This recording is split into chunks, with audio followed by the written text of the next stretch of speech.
یو اوخ روانو په لار باندې ډېر مزدار اوخو او یو منګکوري راووته.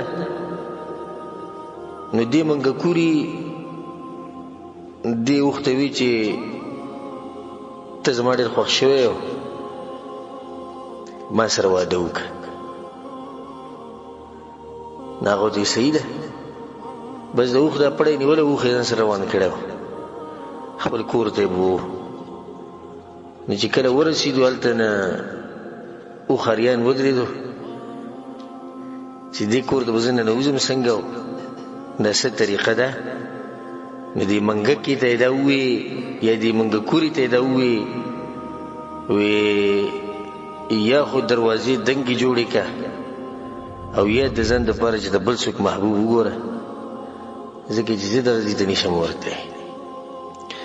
امام ابن القیم رحمه الله دا قصه کوي، بیا د هغې نه بعد وی یا خو مونځ په دې طریقه کې کوم چې د الله خوښ دی او یا د الله نه علاوه ځان له بل معبود وګورو، نو دغه مونځونه وله بیا کوه، دا کوم چې ته کوې. کوې چې د الله خوښ شي نو بیا خو په داسې مونځ کې څنګه چې رسول صم کړی، او که نه مقصد صرف دغه دی چې یو قرض دی ختمول دی، نو بیا وي د الله نه علاوه ځان له بل څوک معبود وګورو چې هغې ته نه قبول کړي، ځکه چې الله خو دغه مونځ نه قبلوي. دا ډېره عجیبه فایده ده او ډېره مزیداره خبره ده. د خپل مونځونو د رسول صلی الله علیه وسلم په طریقه کوي.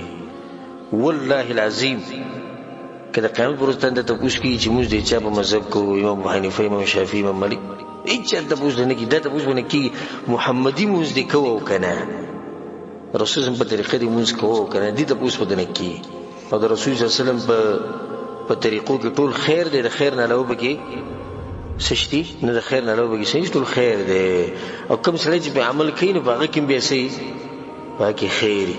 ځکه موږ تاسو ته دا وایو چې د دې مونځونو دا مسلې موږ بیانو ښه تفصیل سره، په دې وجه چې زموږ مونځونه داسې شي لکه څنګه چې رسول صلی الله علیه وسلم کړي، او دغه یو مونځ دی چې د رب العالمین خوښ دی، کوم چې د رسول صلی الله علیه وسلم په طریقې بل مونځ نه دی خوښ.